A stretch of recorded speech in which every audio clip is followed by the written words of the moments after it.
सक्नका लागि उहाँलाई निमित्त नायक बनाइएको ओलीलाई नै सहयोग गर्ने नाममा सम्बन्ध सुधार गर्ने नाममा अब उनकै हातबाट निर्णय गराउने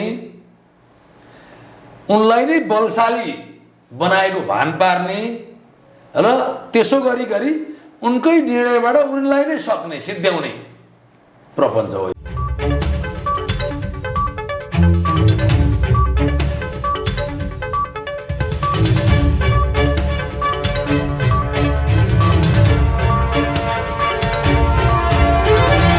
नमस्कार आदरणीय दर्शकवृन्द, एपी न्युज यात्राको यो अर्को एउटा विशेष संवादमा यहाँहरूलाई धेरै स्वागत छ। म रोहित भण्डारी। दर्शकवृन्द, संसद विघटन भइसकेपछि देशको राजनीति ध्रुवीकृत भएको छ। एक पक्षले भनिरहेको छ कि संसद पुनर्स्थापना, अनि अर्को पक्षले भनिरहेको छ कि पुनर्स्थापना होइन निर्वाचन। यति बेला सडक तातिएको अवस्था छ। सरकारमा रहेको ओली नेतृत्वको नेकपा बाहेकका अन्य दलहरू सबैजसो दलभन्दा पनि फरक पर्दैन यति बेला सडकमा रहेका छन्। प्रचण्ड, माधव कुमार नेपालले नेतृत्व गरिरहेको नेकपा, नेपाली काङ्ग्रेस, जसपा, राप्रपा लगायतका दलहरू सडकमा छन्। तर सबै दलले सडक तताइरहे पनि सबैको स्वर एउटै भने हुन सकिरहेको छैन।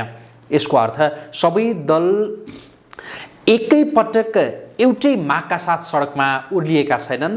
फरक फरक तवरबाट उनीहरू सडकमा उर्लिएको अवस्था छ। अब के होला देशमा, यो सबैको चासो र चिन्ताको विषय बनेको छ। ठिक यही बेला अन्तर्राष्ट्रिय शक्ति केन्द्रहरूको चासो पनि वात्तै बढेर गएको छ। छिमेकी उत्तरी चीनको प्रतिनिधिमण्डलले नेपालका राजनैतिक दलका नेताहरूसँग भेटघाट गरेको अवस्था छ र दक्षिणी छिमेकी भारतका तर्फबाट पनि विभिन्न खालका टीका टिप्पणीहरू सञ्चार माध्यमहरूमा छाउन थालेको अवस्था छ। वास्तवमा यो के थियो, के भयो र अब के हुन्छ, हामी आजको कार्यक्रममा यिनै विषयको सेरोफेरोमा केन्द्रित रहेर कुराकानी गर्दैछौँ। र यसका लागि यति बेला हामीसँग हुनुहुन्छ अधिवक्ता तथा त्रिभुवन विश्वविद्यालयका प्राध्यापक डाक्टर गोविन्द गुरागाईँ। उहाँलाई म स्वागत गर्छु। स्वागत छ डाक्टर साहब। नमस्कार, धन्यवाद। आराम हुनुहुन्छ? हजुर, आराम छु। यहाँलाई? एकदम ठिक छ। अहिले देशमा जे भयो यो अपेक्षित थियो या अनपेक्षित? मैले त्यहाँबाट कुराकानी सुरु गरेँ। यो नेकपाको जसरी उहाँहरूले एकता गर्नुभएको थियो, एकता घोषणा गर्नुभएको थियो, त्यसको सन्दर्भमा ख्याल गरेर भन्ने हो भने यो मलाई लाग्छ यो अपेक्षित नै थियो। यो अवस्था आउला कि भन्ने मैले अनुमान गरेको थिएँ। किनभने 1 वर्ष र केही महिना अगाडिको एउटा टेलिभिजन इन्टरभ्यूमा यो प्रसङ्गमा मैले भनेको थिएँ कि नेकपाको एकता जसरी गरिएको छ, हतारमा रातारात एकताको घोषणा गरिएको छ, एकता गर्ने बेलामा त्यो एकता अलि बढी हतारमा भयो कि आखिर एकता नै गर्नु थियो भने केही समय लिएर व्यापक त्यसमा होमवर्क गरेर त्यसको अगाडि पछाडिका दायाँ बायाँ सबै कुरालाई, सबै फ्याक्टरलाई म्यानेज गरेर मिलाइसकेर घोषणा गरेको थियो भने यो अवस्था आउँदैन थियो कि भन्ने पनि मलाई लाग्छ। मैले त्यही सन्दर्भमा एउटा टेलिभिजन इन्टरभ्यूमा भनेको थिएँ कि वास्तवमा यो एकता यस्तो हतारमा भएको छ, मलाई लाग्छ यो 2.5 वर्ष कार्यकाल पुग्नुभन्दा 6-8 महिना, वर्ष दिन अगाडि नै एउटा दुर्घटना आउन सक्छ कि त्यति बेला प्रचण्ड प्रधानमन्त्री हुन सकेनन् अथवा उनलाई हुन्छु भन्ने लागेन। त्यो अवस्थामा पुगे, उनको निष्कर्ष पुग्यो भने या त संसदमा, प्रतिनिधि सभामा अविश्वासको प्रस्ताव पेश हुन्छ या त नेकपा विभाजित हुन्छ। मतलब मैले भनेको थिएँ। आखिर अहिले जे भयो त्यही भयो। तर मेरो अर्थमा, मेरो विश्लेषणमा यो अपेक्षित जस्तै रह्यो। तर समग्रतामा हेर्दा वास्तवमा यो हुनुहुन्न थियो, अनपेक्षित हो। प्रचण्ड प्रधानमन्त्री हुन नपाउँदा, नसक्दा, नहुने त्यो सम्भावना प्रबल बन्दाको परिणति हो। त्यसो भए अहिलेको अवस्था सबै कारण त त्यो होइन, सबै कारण त म त्यसलाई मान्दिनँ। यसमा चाहिँ धेरै कुराहरू छन्। कतिपय कुराहरू भन्न नमिले पनि अब भन्न पर्ने पनि हुन्छ, समय सन्दर्भले भनाउँदै जान्छ। यसमा नेसनल इन्टरनेसनल कारणहरू पनि छन् होइन। इन्टरनेसनल पनि धेरै टाढा जान पर्दैन। हाम्रो चाहिँ नि भारतसँग प्रधानमन्त्री ओलीजीको सम्बन्ध जसरी एकपल्ट बिग्रिएर गएको थियो र पछि सम्बन्ध सुधारको अभ्यास प्रारम्भ भएको थियो, त्यो सम्बन्ध बिग्रिएपछि फेरि उहाँ गभर्मेन्टमा आइसकेपछि अनि फेरि सुध्रेर जाने क्रममा पनि यो कुराले अलिक चलखेल बढी महत्त्व पायो कि भन्ने उहाँ अलिक बढी इन्स्पायर हुनुभयो कि त्यो कुरालाई भन्ने लाग्यो। किनकि चीनको कुरा नेकपालाई इन्ट्याक्ट राख्ने मेहनत देखिन्छ होइन भने बढी अलि जियो पोलिटिकल हिसाबले र खुल्ला सिमाना भएको कारणले पनि जियो पोलिटिकल्ली त भारत र चीन उत्तिकै हाम्रा चाहिँ नि छिमेकी राष्ट्र, संवेदनशील चाहिँ नि हाम्रो भूभाग, यो कुरामा दुई मात्रै रहेन। तर पनि खुला सिमानाको कारणले भारतसँग अलिकति बढी आवत जावत सम्बन्ध सम्पर्क जसरी विस्तार भएको थियो, उहाँको त्यो अप्रत्याशित रूपमा बिग्रिएको सम्बन्ध सुधारको क्रममा अगाडि बढ्दा पनि त्यहाँ पनि हुन्छ नि एउटा आवश्यकताभन्दा अलि बढी महत्त्व पाएको भन्ने जुन कुरा अभ्यास त्यहाँ देखिन्थ्यो, त्यो कुराले पनि केही न केही अलिकति यहाँ मद्दत गरेको हो कि भन्ने लाग्छ। तर आफ्नो अयोग्यता, आफ्ना कमजोरीहरूलाई हामीले छिमेकीलाई देखाउने, उत्तरलाई देखाउने, चिनलाई देखाउने, के अरे दक्षिणलाई देखाउने भन्ने कुरा त स्वाभाविक होइन। तर पनि कुनै न कुनै कारण त्यहाँ छ भन्ने मलाई लाग्छ। यो नजिकको छिमेकीको चलखेल भनौँ न, चासो, उसको चलखेल मात्रै हो कि त्यहाँभन्दा अलिक टाढाका देशहरूको पनि यसमा कुनै न कुनै प्रकारको त्यो सहभागिता रह्यो? त्यो सहभागिता एउटा एमसिसीबाट पनि रहेको होला मलाई लाग्छ। किनभने एमसिसीको कुरा सिधै अमेरिका इन्भल्भ छैन, अमेरिका पनि अब इन्डिया मार्फत इन्भल्भ हुने हो नेपालमा होइन। अब अमेरिकन इन्ट्रेस्ट चाहिँ नि एमसिसी पास गराउनेमा हो, सरकार पनि पास गराउनै तयार हो। एमसिसीलाई ओभरअल्ली हेर्दाखेरि एमसिसी त्यति प्रत्युत्पादक पनि छैन कि भन्ने पनि त्यो एउटा रिडिङको निष्कर्ष आउन थालेको थियो करिब करिब। त्यसलाई स्वाभाविकै मान्नु पर्थ्यो। तर त्यो पनि एउटा कारण रह्यो कि टाइमली यहाँ चाहिँ नि त्यसको एड्रेस हुन सकेन, पार्लियामेन्टले त्यसलाई पास गर्न सकेन। नेपालमा चाहिँ स्वयं नेकपाभित्र नै ठुलो एउटा विभाजन देखा पर्यो, फेरि आफ्नै पार्टीभित्र विभाजन देखा पर्यो। अन्तत फेरि पर्ने स्वाभाविकै हो। त्यसमा पनि अब खास गरी काङ्ग्रेस भित्र पनि एउटा सानोतिनो असहमति त कसैमा थियो होला, तर पनि मेजोरिटीमै एमसिसीको पक्षमै थियो। त्यसलाई पास गरिदिँदा पनि हुन्थ्यो। तर त्यो पनि एउटा कारण कतै न कतै कुनै न कुनै रूपमा रह्यो। किनभने बिआरआई पास भयो, बिआरआई पास हुने, एमसिसी रोकिने। आखिर कुरा त यो कुरा के थियो भने नि बिआरआई पास हुने, एमसिसी रोकिने भन्दा त्यो अमेरिकनहरूले पनि आफूलाई अलिकति चाइनिजको अगाडि हिम्लेट भयो कि एउटा हिमुलेसन फिल गरे हो कि भन्ने मलाई लाग्छ। चाइनिजलाई देखाइदिएको होला त यो कुनै प्रकारले? हुनसक्छ चाइनिजलाई देखाउने नै नाममा त भएको भन्ने मलाई लाग्दैन। तर बिआरआई पास भएर एमसिसीलाई रोकिनु पर्दा त्यसमा पनि रुलिङ पार्टी पनि सहमत छ। रुलिङ पार्टीको अलि बढी मेजोरिटी सहमत छ होइन। प्रचण्डहरू चाहिँ नि केही लाइनमा केही अलि हेर्ने, रिडिङ गर्ने, त्यसपछि चाहिँ गर्ने भन्ने कुरा एउटा डाइलगमै थियो। त्यो पनि उनीहरूको चाहिँ एक्सर्साइजमै थियो। पुरै इन्कार त गरेका थिएनन् उनीहरूले पनि, एउटा खास केही शर्तसहित पास गर्ने त भनेका थिए। तर पनि रुलिङ पार्टीको मेजोरिटी र अपोजिसन सहमत हुँदाहुँदै पनि रोकिनुको पछाडि अलिकति केही न केही अब बिआरआईको कन्टेक्स्टमा अमेरिकनहरूले के हो त अलिकति नेपालको चाहिँ चलखेल बढी चाइनाले नै रोक्या हो त भन्ने कुरा शङ्का चाहिँ बढाएको हो यसले। जस्तो यहाँको राजनीतिलाई छ नि, कुनै देशको खुसी या बेखुसी, कुनै देशको सन्तुष्टि या असन्तुष्टिले कुन प्रकारले चाहिँ प्रभाव पार्छ? यहाँ डाइरेक्ट भनौँ न एक हिसाबले कसरी प्रभाव पार्दो रहेछ? के हुन्छ? पैसाका माध्यमबाट हुन्छ कि दबावका माध्यमबाट हुन्छ कि कसरी चाहिँ हुन्छ यो हुन चाहिँ? अब व्यक्तिगत रूपमा पर्सनली पैसाको माध्यमबाट हुन्छ त भनेर त अब कसरी भनौँ होइन। यस्ता कुराहरू मिडियामा प्रमाणित नहुने कुरा गर्न पनि हुन्न। तर पनि के रहेछ भने नि यो हाम्रो खास गरी यो दक्षिण एसिया यो रिजनमा, दक्षिण एसियाली मुलुकहरूमा एउटा कुरा चाहिँ के देखियो भने शक्ति जुन छिमेकी शक्ति इन्टरनेसनल पावरको कुरा खास गरी हाम्रो कन्टेक्स्टमा त अब चाइना र इन्डियाकै कुरा भयो बढीभन्दा बढी चाइनाको भन्दा पनि इन्डियाकै कुरा हो कुनै न कुनै रूपमा वास्तवमा यो प्रेसर एउटा भावनात्मक रूपमा हुनसक्छ एउटा पोलिटिकल प्रेसरको रूपमा पनि हुनसक्छ पोलिटिकल क्यारियरलाई अगाडि लाने कुरा पनि हुनसक्छ इन्डिया राजी र नाराजीमा इन्डियाको खुसी र बेखुसीमा आफ्नो पोलिटिकल क्यारियर अलि अघि बढी दायाँ बायाँ हुन्छ कि भन्ने यो फिलिङ पनि नेपाली एउटा राजनीतिक स्तरमा छ त्यसैले पनि उनीहरू खुलस्त रूपमा इन्कार गर्न सक्दैनन् त्यो नेपालका राजनैतिक दलका नेताहरूको अनुभूति मात्रै त होइन होला होइन सिधा जस्तो के गर्न सक्छ इन्डियाले भनौँ न ताकि त्यो परिस्थिति नै उल्ट्याउने परिवर्तन गराउने त्यसका लागि चाहिँ इन्डियाको भनौँ या चीनको भनौँ या अमेरिकाको भनौँ जो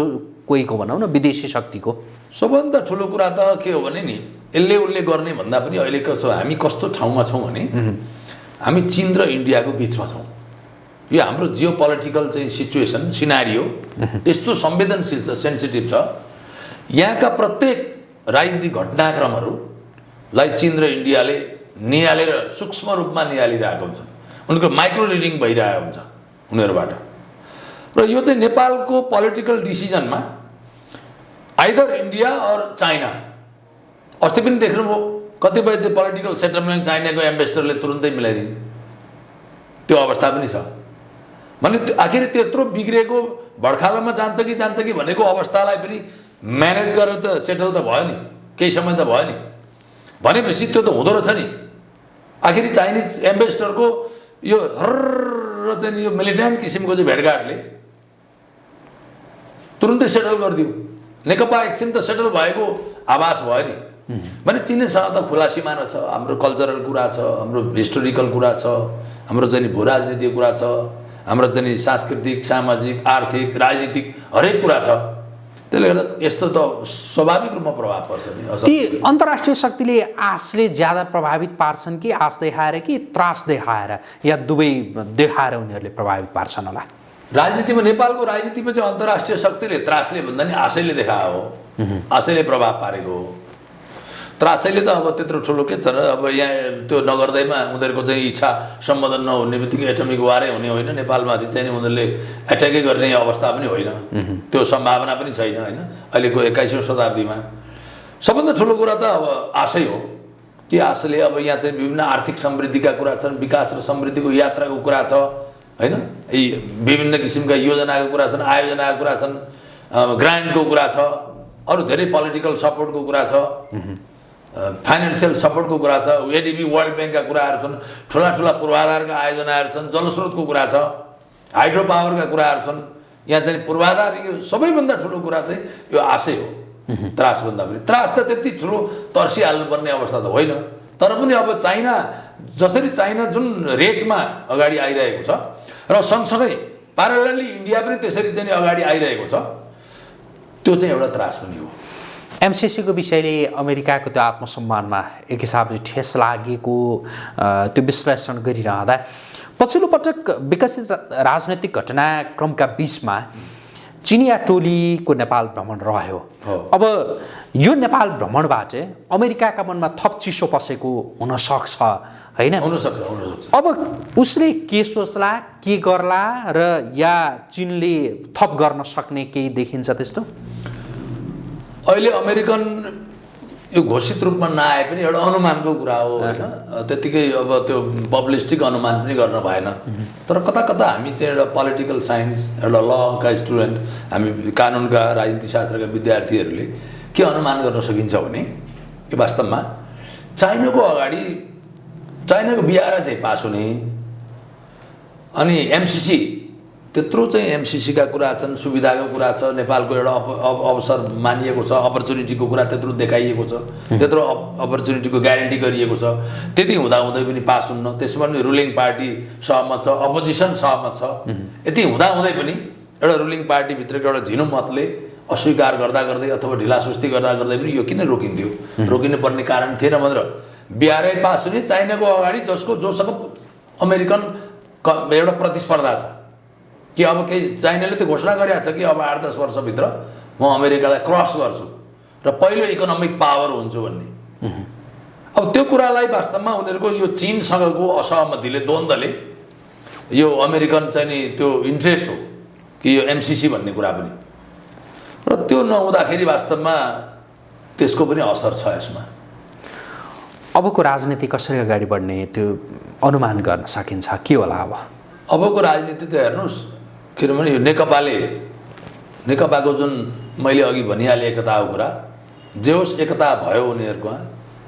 नेपालमा 47 सालको संविधानको धारा 53 को 4 ले जुन प्रधानमन्त्रीलाई प्रतिनिधि सभा विघटन गर्ने अधिकार दिएको थियो र तत्कालीन श्री 5 वटा प्रतिनिधि सभा विघटन हुन्थ्यो प्रधानमन्त्रीको सिफारिसमा, त्यो अवस्था अहिलेको संविधानमा छैन।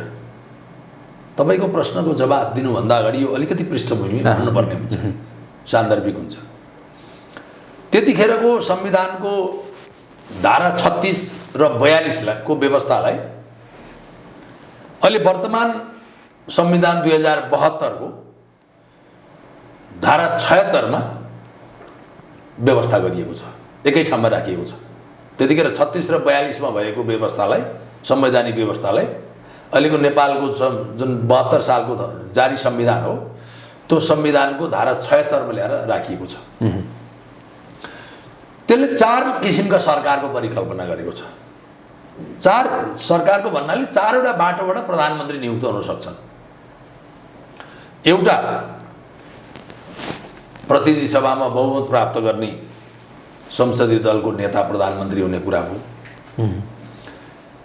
अर्को 76 को अर्को 2 ले प्रतिनिधि सभामा यदि कुनै पनि राजनीतिक दलको पक्षमा बहुमत प्राप्त भएन भने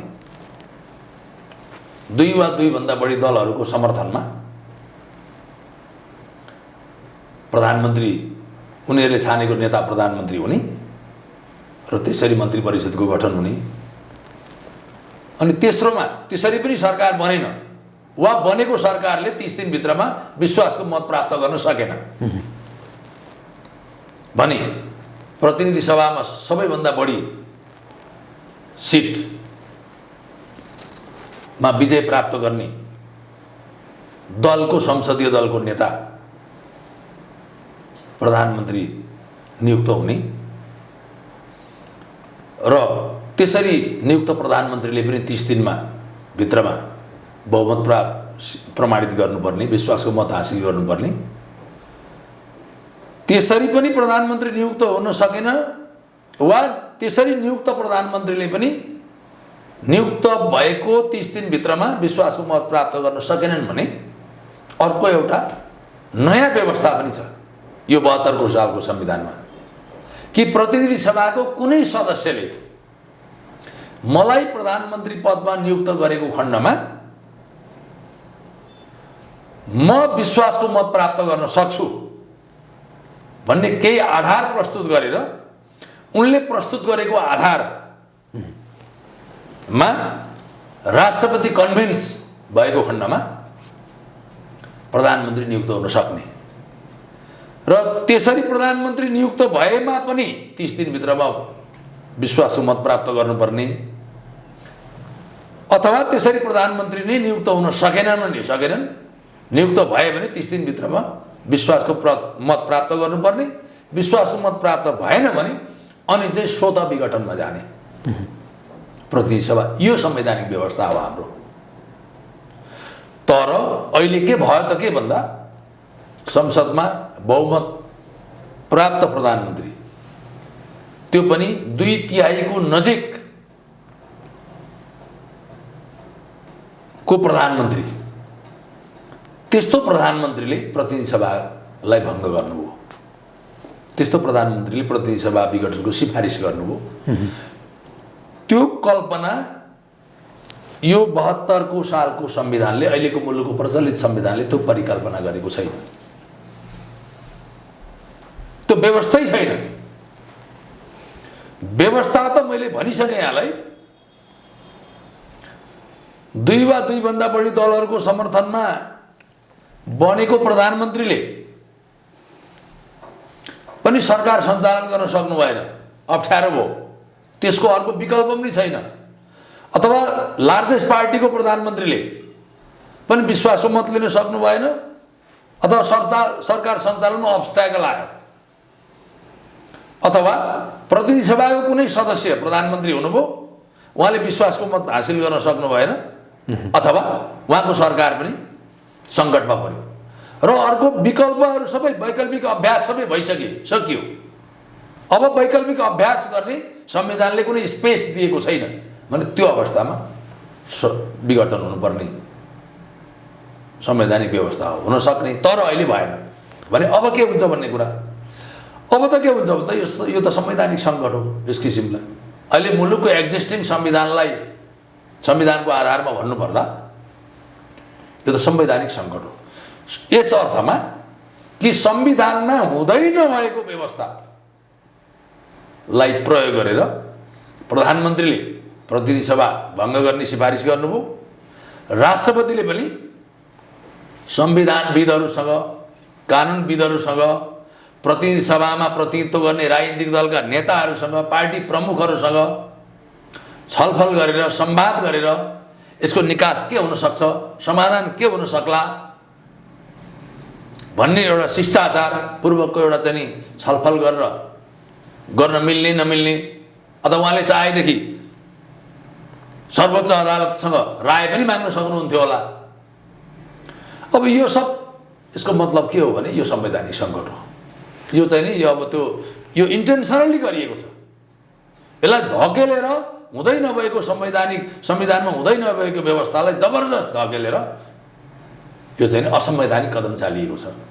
अब यो असंवैधानिक कदम भनेर यहाँले भनिरहँदा र अरूले पनि त्यही भनिरहँदा यो सच्याउन सक्ने भनेको अदालतले मात्रै हो या अरू केही अप्सनहरू छन्? अप्सन छ नि। कसरी छ भने राष्ट्रपतिले अध्यादेश जारी गरेको अध्यादेश फिर्ता लिन सक्ने, भने उहाँले जारी गरेको प्रतिनिधि सभा भङ्गको चाहिँ विज्ञप्तिलाई उहाँले फिर्ता गरिदिए सकियो नि, समाधान भइहाल्यो नि। अब मन लाग्दा विघटन गर्ने, फेरि मन लागेन भनेदेखि पुनर्स्थापना गर्ने, यति विघ्न अधिकार राष्ट्रपतिसँग हुन्छ र? छैन, हुँदैन। हाम्रो देशमा राष्ट्रपतिले, राष्ट्र प्रमुख संविधानको पालक हो, संविधानको संरक्षक हो, उहाँलाई त्यो भूमिकामा राखिएको छ। यद्यपि मन्त्री परिषदको सिफारिसलाई उहाँले तुरुन्तै इन्डोर्स गर्ने कि नगर्ने भनेर केही समय उहाँले छलफल गर्न सक्नुहुन्छ। त्यति एउटा चाहिँ सामान्य शिष्टाचार पनि प्रयोग नगरिकन उहाँले एकैचोटि चाहिँ निर्णय गरिदिनु भयो, सदर गरिदिनु भयो। त्यसो गर्न हुन्न थियो। राष्ट्रपति भन्ने एउटा संस्था हो, व्यक्ति होइन। आम नेपालीको एउटा संस्था हो, गरिमामय संस्था हो। त्यो संस्थामा एउटा विश्वास, त्यो भरोसा र आस्थाको केन्द्र बन्न सक्नु पर्थ्यो। त्यो संस्था आस्था र भरोसाको केन्द्र बनेन र अब विश्वासको केन्द्र पनि रहेन। अब राष्ट्रपतिले चाहेमा त्यो विज्ञप्तिलाई करेक्सन गर्ने स्पेस छ। संविधानमा हुँदै नभएको व्यवस्थालाई प्रयोग गरेर संविधान विघटन हुन्छ भने त्यो विज्ञप्तिलाई फिर्ता लिने अधिकार राष्ट्रपतिलाई छ नि। त्यसमा त सारा बहुमत राजनीतिक दलहरू, मलाई लाग्छ प्रधानमन्त्री ओलीको समूह बाहेक अरू सबै सहमत हुन्छन्। यता त्यो त सहज निकास हो। यता विघटित प्रतिनिधि सभाका सभामुखले पनि यो असंवैधानिक कदम हो, त्यो भएर संविधानको रक्षाका लागि मैले परामर्श गरिरहेको छु भन्ने यो अभिव्यक्ति सार्वजनिक गर्नु भएको छ। सभामुखका तर्फबाट कुनै त्यस्तो कदम चाल्न सक्ने त्यो सम्भावना कतिको छ र मान्नु चालियो भने त्यो संवैधानिक हुन्छ कि हुँदैन? विशेष गरी संसद बोलाउने कुरा भनौँ न प्रश्नसँग भन्दा। अब यो त कस्तो भने नि, यो संवैधानिक सङ्कट परि नै सक्यो। अब प्रतिनिधि सभा भङ्ग भइसकेर अदालतमा गइसक्यो। अब अदालतमा गइसकेपछि चाहिँ हाउसै बसाल्छु, म प्रतिनिधि सभा बसाल्छु भनिहाल्न चाहिँ मिलेन। किनभने उहाँले त्यो हाउसमा के अरे सर्वोच्च अदालतमा मुद्दा नपरिसकेको अवस्थामा हो भने एउटा निर्णय गर्न सक्ने अवस्था हुन्थ्यो। म त किनभने असंवैधानिक कदम चालिएको छ, म प्रतिनिधि सभाको आह्वान गर्छु, बैठकको आह्वान गर्छु, त्यहीँ बसेर छलफल गर्ने हो।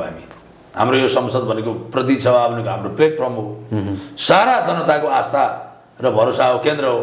यी बसेर छलफल गर्ने यो संवैधानिक हो कि असंवैधानिक हो भनेर एउटा पोलिटिकलले पनि एउटा राम्रो निर्णय हुन सक्थ्यो है, र संवैधानिक अभ्यास पनि एउटा हुन्थ्यो, नयाँ संवैधानिक अभ्यास हुन्थ्यो।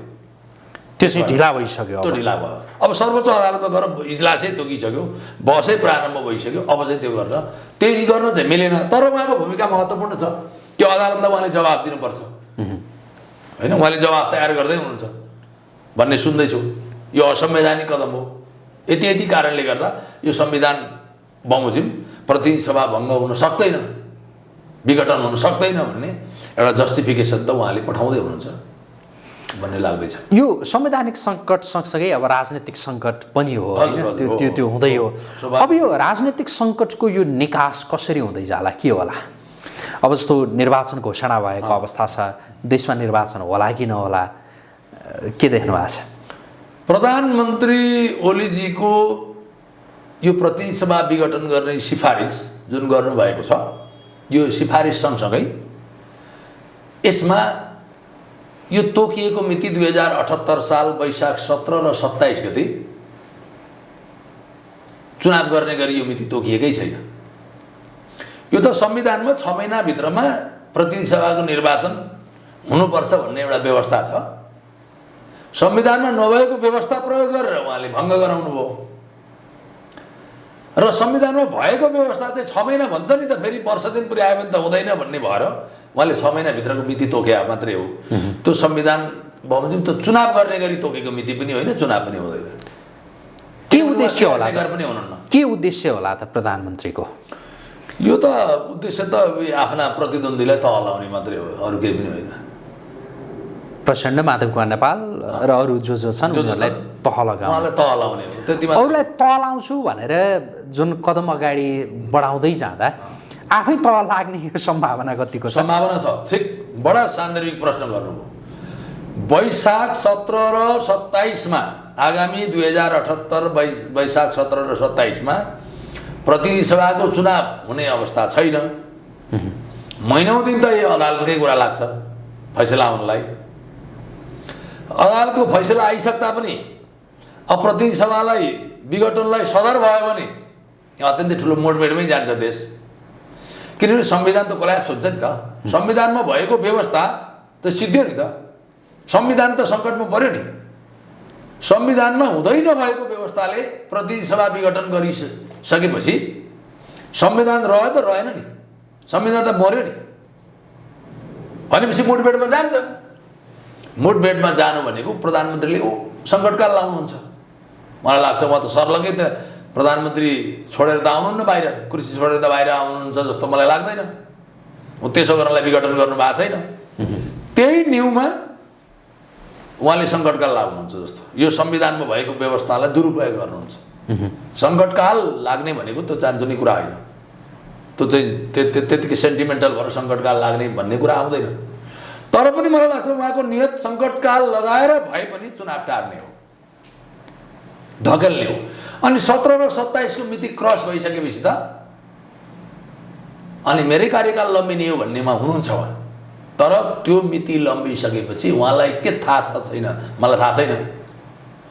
अब एकतर्फी रूपमा उहाँकै वरिपरि सङ्कट आइपुग्छ, उहाँलाई त्यो सङ्कटले घेर्छ, उहाँ सङ्कटको घेराबन्दीमा पर्नुहुन्छ। सङ्कटकाल कहिलेसम्म लागू गर्ने? 6 महिना वर्ष दिन त्यति नै हो, त्योभन्दा बढी त सङ्कटकाल लाउन सक्नुहुन्न उहाँले। त्यसपछि सम्पूर्ण शक्तिहरू उहाँको विरुद्धमा लाग्नेछन्। त्यतिखेर प्रधानमन्त्री ओली एक्लिनु हुनेछ, एक्ल्याइनेछ, त्यो अवस्था आउँछ। र फेरि पहिलेको जस्तो अब चुनाव गराउनलाई पहिले खिलराज रेग्मी तत्कालीन प्रधान न्यायाधीश जस्तो एउटा पात्रको खोजी हुन्छ। त्यो पात्र आइसकेपछि अनि चाहिँ नि 1-2 वर्षपछि चुनावको वातावरण बन्ला। त्यतिखेरसम्ममा नेपालको संविधानका व्यवस्थाहरू कतिपयमा बदलाव आइसक्ने छ। कस्तो प्रकारको बदलावको कुरा गर्नुभयो यहाँले? मलाई लाग्छ अब यो चाहिँ नि हुन्छ नि, अहिले संविधानमा धेरै कुराहरू चाहिँ नि बहसमा छन्। तराईमा नागरिकताको कुरा छ, अङ्गीकृतले के चाहिँ नि माथि उच्च ओहदा पाउने कुरा, यो पनि चाहिँ एउटा स्टन्टको रूपमा अगाडि आउँछ, उनीहरूले ल्याउँछन् होला। अनि अर्को कुरा चाहिँ यता प्रदेश को अब काम छैन, अब सेन्टर र लोकल मात्रै भए पुग्छ। अब सङ्घीय सरकार र स्थानीय सरकार बाहेक अब बिचको यो प्रदेश सरकार चाहिन्न भन्ने पनि आवाज आउँछ। उता हिन्दू राष्ट्रका चाहिँ कुराहरू उल्लेर आउँछन्। एका थरीले चाहिँ राजतन्त्रको चाहिँ बहस चलाउने छन्, अर्को थरीले गणतन्त्रकैलाई नै मजबुत पार्नुपर्छ भन्नेतर्फ यो विभिन्न मथिङ्गलमा मुलुक प्रवेश गर्नेछ। त्यही मथिङ्गलले मलाई लाग्छ चुनाव चाहिँ नहुन सक्छ। कम्तीमा 2 वर्ष त हुँदैन, त्योभन्दा पछि चाहिँ अब केही समयपछि भन्नुपर्छ। सङ्कटकाल सकिन लाग्दा नलाग्दै भन्नुपर्ने हुन्छ। यो चाहिँ जे जस्ता सम्भावनाहरू यहाँले औँल्याइरहनु भएको छ, मुलुक यसरी अगाडि बढ्दै जाँदाखेरि अहिलेको व्यवस्था नै पुरै सङ्कटमा पर्छ भनेर एकाथरीले भनिरहेका छन्, अर्काथरीले चाहिँ यसको जग त्यति कमजोर छैन यो गणतन्त्रको, होइन, त्यसरी सङ्कटमा पर्दैन भनेर भनिरहेका छन्। व्यवस्था नै धरापमा पर्न थाल्यो या होइन त्यसो चाहिँ? अनि व्यवस्था त धरापमा पर्दैन। यो 21औं शताब्दीको विश्वका जनता अथवा नेपाली जनताकै जुन चेतनाको स्तर छ नि, त्यो आधारमा नि भन्दाखेरि अब व्यवस्था त सङ्कटमा पर्दैन। चेतनाको स्तर यहाँले भनिरहँदा अहिले अब जस्तो जनस्तरबाट यी यतिका राजाहरू पाल्नुभन्दा त एउटै राजा ठिक भनेर पनि त भन्न थालिएको छ नि, त्यो चेतनालाई चाहिँ के चेतना भन्ने? होइन, त्यो पनि स्वाभाविक रूपमा चेतना हो, होइन। अहिलेको चाहिँ यो पोलिटिकल चाहिँ एक्सर्साइज, अहिलेको जुन अभ्यास छ नि, अहिलेको यो गणतन्त्रको नाममा भएका जति छन् अभ्यासहरू, शक्ति केन्द्रहरू, पावर सेन्टरहरू, डिफ्रेन्ट पावर सेन्टरहरू, धेरै पावर सेन्टर, एउटा पार्टीमा नि 3वटा 4वटा गुट, त्यो पार्टीभित्र पनि, अनि अर्को पार्टीमा त्यति एउटा गुट, भने यसरी चाहिँ नि गुटमाथि गुट, गुटमाथि गुट, गुटै गुट power centre. There are so many power centre. जनता रणभुल्लामा एउटै पार्टीभित्र धेरै शक्ति केन्द्र, मुलुकभित्र धेरै शक्ति केन्द्र, अनि जनताले काम कहाँबाट लिने, अनि यस्ता नियुक्ति कहाँ कसरी हुन्छ थाहा छैन। अस्ति नै देख्नु संवैधानिक परिषदमा रातारात नियुक्ति भयो। त्यसले गर्दाखेरि अब यो सुन्नमा आउँछ धेरै ठुलो झोला बोकेर चाहिँ झोला बुझाएर नियुक्ति पत्र प्राप्त गर्छन् भन्ने कुरा पनि छ। नियुक्ति पत्र प्राप्त गर्नलाई धेरै ठुलो मोटो झोला बोकाउनुपर्छ, बुझाउनुपर्छ भन्ने कुरा पनि छ। यो आइसकेपछि नि यसले गर्दा एउटा वितृष्णता पैदा हुन्छ। यसको मतलब यही हो धेरै राजाहरू भए भन्ने कुरा, कि निर्णय गर्ने धुरी र केन्द्र एउटै रहेन। निर्णय गर्नलाई धेरै धुरी, धेरै केन्द्रहरू भए जसबाट जनता वाक्क दिक्क हुन सक्छन्। त्यसले गर्दाखेरि यो कुराहरू पनि आमूल परिवर्तन हुन सकेन भने गाह्रो छ। सम्भावनालाई पुरै नकार्न पनि सकिने अवस्था छैन, होइन? मैले भनेको त्यो राज संस्थाको सम्भावना के? होइन, राज संस्थाको सम्भावना त म देख्दिनँ है। अहिलेको यो समयमा 21औं शताब्दीमा राज संस्था आएर फर्केर आउँछन् भन्ने राज संस्थाप्रतिको अब नेपाली जनताको बुझाइ पनि त्यति धेरै अब केही जनताको हुनसक्छ स्वाभाविक रूपमा। तर राजतन्त्र जसरी दरबार हत्याकाण्ड भयो नि, त्यो दरबार हत्याकाण्डले पनि राज संस्थाप्रतिको, तत्कालीन राजतन्त्रप्रतिको चाहिँ नि विश्वासमा त्यसले धेरै ठेस पुर्याएको छ। अत्यन्तै ठुलो चाहिँ नि कठिन सम्झना को चाहिँ क्षण हो त्यो। सम्झना पनि बडा गाह्रो लाग्ने क्षण हो त्यो। त्यसरी म्यासेकर भएको छ राजतन्त्र, राज संस्था। त्यो आर्मीको पहराभित्र राज संस्था सिद्धिएको छ, राजपरिवार सिद्धिएको छ भनौँ न। त्यसले त्यो इम्प्रेसनले नि, त्यो इमेजलाई अहिले चाहिँ सम्झने हो भने अब त्यो नेपाली जनताले फेरि ल्याएर एउटा कुनै राजाको नाममा शक्ति र अधिकार दिएर श्रीपेज लगाइदिएर गद्दीमा राख्लान् भन्ने मलाई लाग्दैन। त्यो दिन आउँछ जस्तो लाग्दैन। यो जस्तो प्रयास होला केहीको, तर प्रयास स्वाभाविक, प्रयास त गर्न पाइयो। संविधानले पनि प्रयासै गर्न पाइन्न भन्ने छैन। यो संविधान, हाम्रो संविधान फेरि ब्युटिफुल, यो चाहिँ अपरिवर्तनशील छैन कि परिवर्तनशील छ यो संविधान। नेपाली जनताले चाहन्छ भने हुन्छ, तर मलाई गर्दा चाहने जुन मत हो त्यो चाहने सङ्ख्या, त्यो मत चाहिँ राजतन्त्रको पक्षमा हुन्छ भन्ने कुरामा मलाई लाग्दैन, विश्वास लाग्दैन। यो वैकल्पिक राजनैतिक शक्तिहरूको कुरा पनि आइरहेको छ, होइन? अहिलेका जुन दलहरू, फ्रन्टमा रहेका जुन दलहरू हुन्, यिनीहरू अब फेल भइसके। अब यिनीहरूको ठाउँमा चाहिँ अरू कुनै नयाँ दलहरूले यिनीहरूलाई प्रतिस्थापित गर्न सक्छन् भन्ने जुन खालको आकलन विश्लेषण छ, त्यो कतिको बलियो सम्भावनाको कुरा हो त्यो? होइन, राजनीतिमा वैकल्पिक शक्तिहरूको सम्भावना त एकदम स्वाभाविक छ, त्यो अस्वाभाविक मान्न हुन्न र यो विकल्पको सम्भावना जहिले तहिले रहन्छ। तर नेपालको प्र्याक्टिसमा जसले वैकल्पिक शक्तिको दाबी गरेर अगाडि आएका छन् तिनीहरूको चाहिँ त्यो जनमतले तिनीहरूलाई वैकल्पिक शक्तिको रूपमा स्वीकार गर्न सकेको अवस्था छैन अझै पनि, किनभने त्यसको नेतृत्वप्रति भरोसा छैन। भरोसा भएन नि, यहाँ आयो नि त। अब चाहिँ नि तपाईँको चाहिँ जसपा भन्ने चाहिँ विभिन्न तमलोपा आयो, अर्को उपेन्द्र यादवजीको फोरम आयो, अरू आए। अब राप्रपाले पनि 25 सिटसम्म ल्यायो होइन, एकपटक समानुपातिकमा धेरै सिट ल्याएर पनि जोड्दा 25 सिट त पुर्यायो नि। र त्यस्तै चाहिँ नि अब यो साझा विवेकशील पार्टी आयो, तर पनि त्यसलाई नेपाली पछि राप्रपाको त्यो अवस्था पनि रहेन र अरूको त रहँदै रहेन।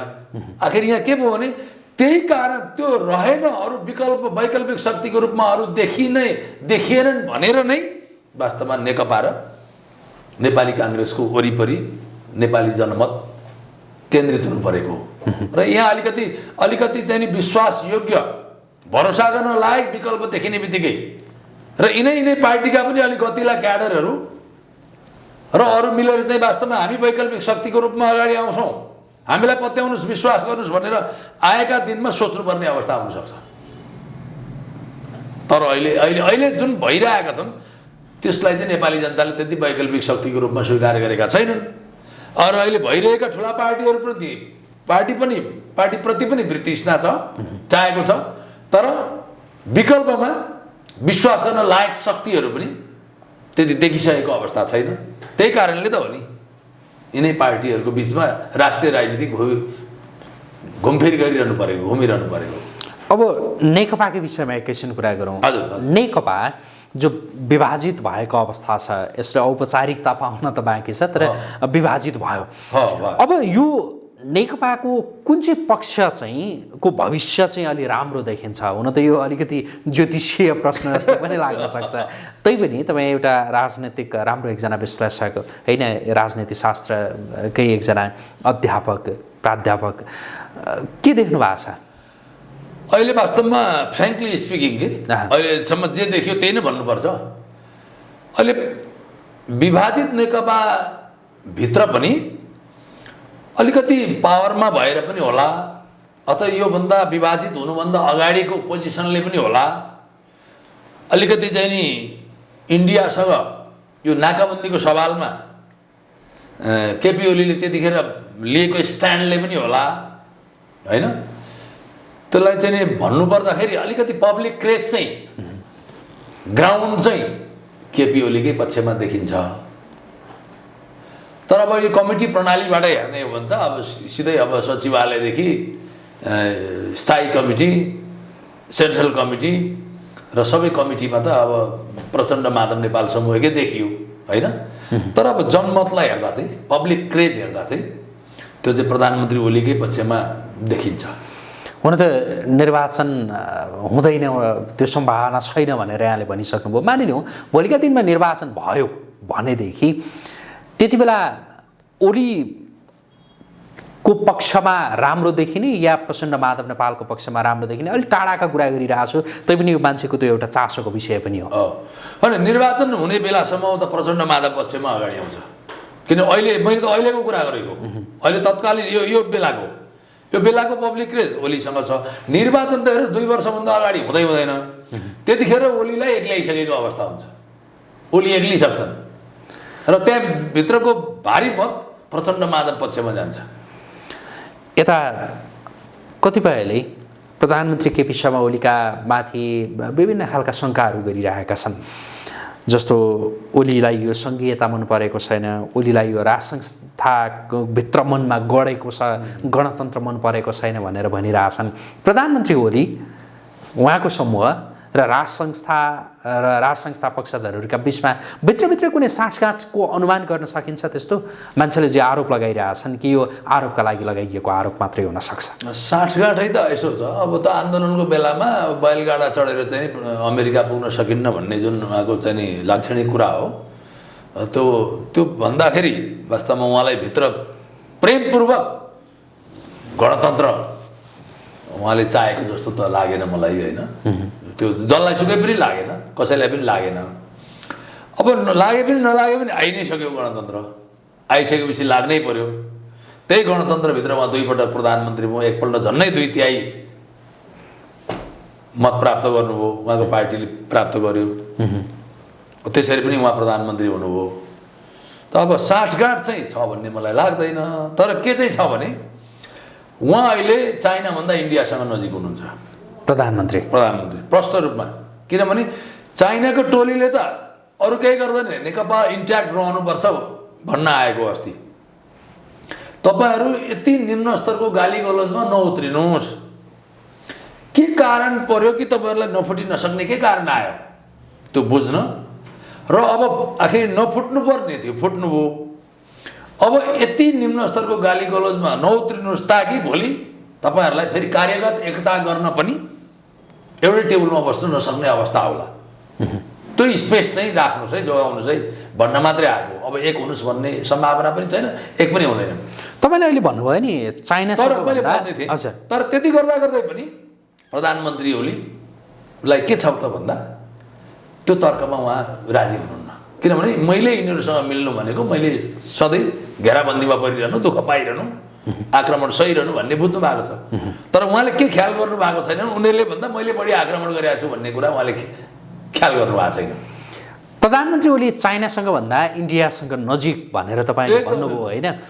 तर यसो हेर्दाखेरि चाहिँ संसदमा रहेर प्रधानमन्त्री ओलीले इन्डियाका प्रति बोलेका शब्द या बाहिर रहेर इन्डियाका प्रति बोलेका शब्दहरू हेर्दाखेरि त कसरी उहाँ इन्डियासँग नजिक हुनु होला र? इन्डियासँग त उहाँको दुश्मनी पो छ त भने जस्तो देखिन्छ। त्यो राजनीति त रातारात त्यसमा बदलाव आयो। जतिखेर उहाँले नक्सा सार्वजनिक गर्नुभयो, नक्सा सार्वजनिक गरेपछिका दिनदेखि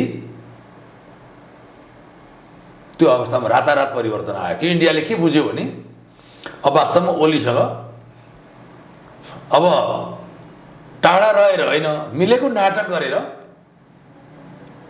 आफ्नो इन्ट्रेस्ट अगाडि ल्याउनुपर्छ, फुलफिल गराउनुपर्छ भन्नेतिर इन्डिया गयो र त्यो सम्बन्ध रातारात परिवर्तन भयो।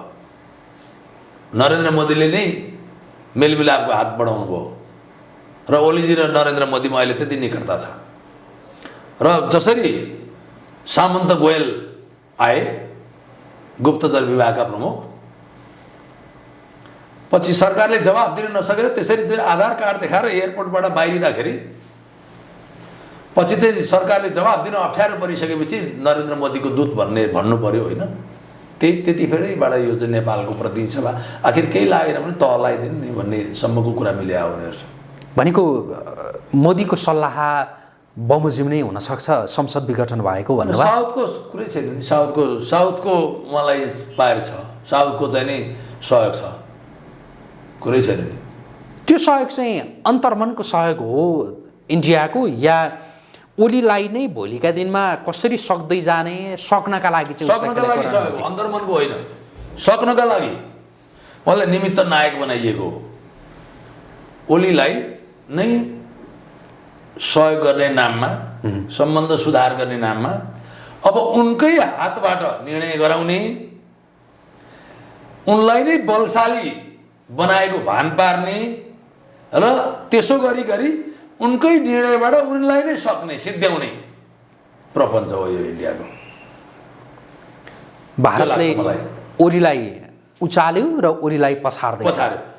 ओलीलाई पछार्नकै लागि उचालेको र उहाँ जानेर नजानेर त्यो डिजाइनमा फस्नुभयो। मैले भनिहालेँ नि, 78 साल वैशाख 17 र 27 गते चुनाव नहुने बित्तिकै देख्नुहुन्छ इन्डिया पनि ओलीसँग टाढी नै छन्। नेपालका सबै शक्ति के अरे पोलिटिकल पार्टीहरू चाहिँ नि अरू थप टाढी नै छन् अनि एउटा मुठभेडमा आउन सक्ने छ। अनि अन्तिममा यो नेपालको पोलिटिकल सेटलमेन्टको लागि भोलि इन्डियाकै सहयोग हुन्छ। इन्डियाकै सहयोगले अगुवाईले मात्रै यो पोलिटिकल सेटलमेन्टको स्थितिमा पुर्याइन्छ नेपाललाई। हेर्नुहोस् न कसरी सेटलमेन्ट होला। त्यतिखेर एउटा निमित्त मान्छे खोजिन्छ। खिलराज रेग्मी अर्को संस्करणमा आउँछन्, खिलराज रेग्मीको अर्को संस्करण यहाँ खोजिन्छ, त्यही संस्करणलाई ल्याइन्छ। त्यति बेला अनि एउटा पोलिटिकल अन्डरस्ट्यान्डिङ गरिन्छ, संविधानमा भएका कुन कुन व्यवस्थाहरूलाई कसरी फेरबदल गर्ने भन्ने कुरा हुन्छ र यो संविधानलाई पनि त्यसले त्यो पोलिटिकल सेटलमेन्टले नेपालको एक्जिस्टिङ कन्स्टिट्युसनलाई पनि प्रभाव पार्छ। हुन्छ, आजका लागि कुराकानी यति गरौँ। जुन समय दिनुभयो यसका लागि यहाँलाई धेरै धन्यवाद। धन्यवाद। मलाई पनि तपाईँको यो लोकप्रिय कार्यक्रममा यो चाहिँ एपी न्युज यात्रामा यो टक प्रोग्राममा सामेल गरेर आफ्ना कुराहरू राख्ने मौका दिनुभयो, यहाँलाई पनि धन्यवाद। हस्, आदरणीय दर्शकवृन्द, हामी कुराकानी गर्दैथ्यौँ प्राध्यापक डाक्टर गोविन्द गुरागाईँसँग। उहाँसँगको यो कुराकानीसँगै एपी न्युज यात्राको विशेष संवाद अहिलेका लागि यहीँ सकिन्छ। एपी न्युज यात्रा सँगै रहनुहोला। नमस्कार।